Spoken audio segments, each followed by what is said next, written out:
Hello, I am Debbie Ortiz. I am 55 years old. I turned 55 on August 29th of this year. And I'm so excited because I started this channel last year to share my journey.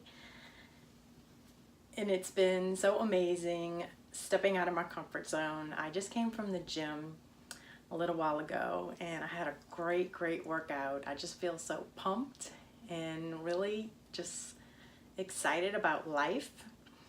And I have my ups and downs like everybody else.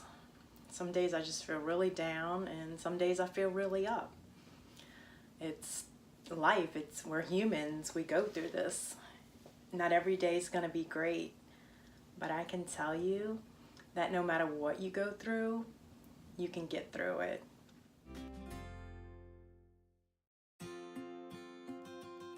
I give thanks every day before I get out of bed. Some days I say, thank you, God, and I get out of bed and then I start feeling down and I have to constantly refocus my mind, clear my mind of negative thoughts, ask God to help me. When I started my channel, it was to share my weight loss journey and that you could reverse your type 2 diabetes without medication, which I did. Within 3 months, I was in the pre-diabetic range. And it really surprised my doctors because at my heaviest I was 240 plus. I know I weighed more than that, but I got to where I didn't want to step on the scale anymore. It was just so hard for me and it was so painful. And I'm sure a lot of you can relate to not wanting to step on the scale. I rarely use my scale anymore because the numbers for me, my weight fluctuates.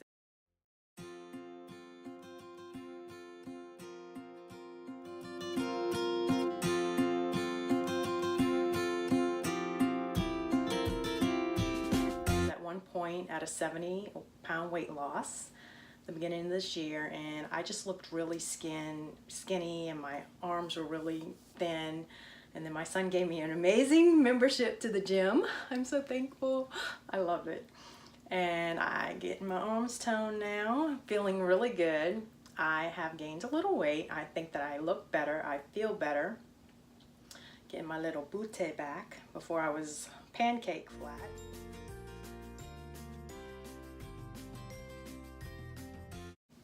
Not before I lost the weight. Before I lost the weight, it was like really big.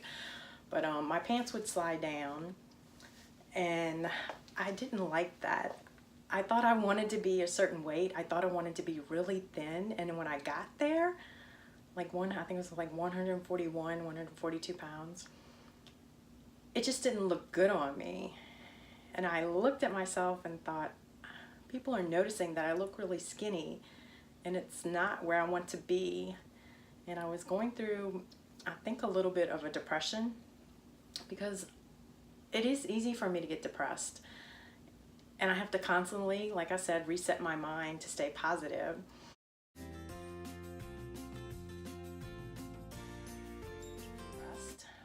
But my dad was bipolar, so I think it affects me, even though I tell myself it doesn't. And I really feel people's emotions strongly, especially my family, and that can affect. What I realized is that my channel that I started, I recently realized it's to help you find self-love. I found self-love. And is there a path or a way or a certain thing you have to do to find self-love? I honestly can't answer that. I think for everyone it's different. I can tell you how I got there. For me, first of all, it was losing weight. I can tell you that I've lost weight in the past and I have been toned and I have been thin, and people would say, boy, you work out, you look great. And I'll look at myself and think, I'm ugly. Internally, I felt not pretty. I felt that I was not worthy. It wasn't until 2016 when I started my journey again, because I've been on the yo-yo diet, up, down, up, down, up, down, up, down, up, down, so many times. Spent most of my life doing that. When I was younger, I was like really thin and I was made fun of, so I would eat ice cream for breakfast.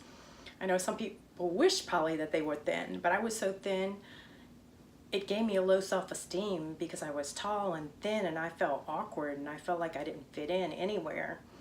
And I was very quiet, introvert.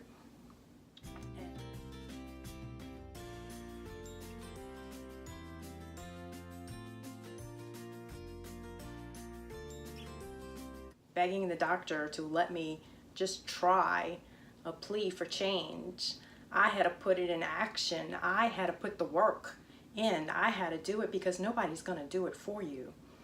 I had to do it. I had to get up off my butt. I had to move. And beginning was painful. I had shin splints and I was overweight, out of breath easy, and just felt like crap, basically. I really did not feel good. So I had to cut the sugar cold turkey, had the withdrawals for 3 weeks, prayed, God, please help me, please help me, please help me, get me through this. I got through it. I thought I would never touch sugar again. There are times that I eat sugar, but I find it easier to get back on track. But what happens to my body, when I try not to do cheat days, because what happens to my body is it makes me feel achy and sad and depressed, and my brain is all foggy. I can't even think clearly. So how do you find self-love? For me, it was losing the weight. What was different this time? I lost the weight before.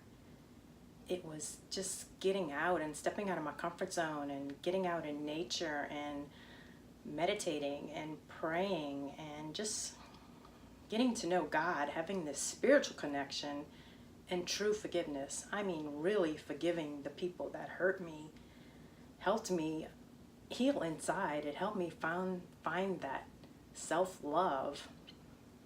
And I can look at myself some days and think, you know, you're not perfect. You're not even, some days I never feel beautiful. But some days I feel like, oh, okay, you look good. But I never feel like, wow, you're this perfect human being, because I know that I'm not. I have so many flaws, and no one is perfect. Of course, who doesn't want to look good? I want to look good. I want to feel good, but more importantly, I want to feel good inside. I want to feel that love inside, that internal love. I want you to find what I found, that beautiful self-love, and may you be blessed and healed and have an amazing day. And I love you. God bless and much love.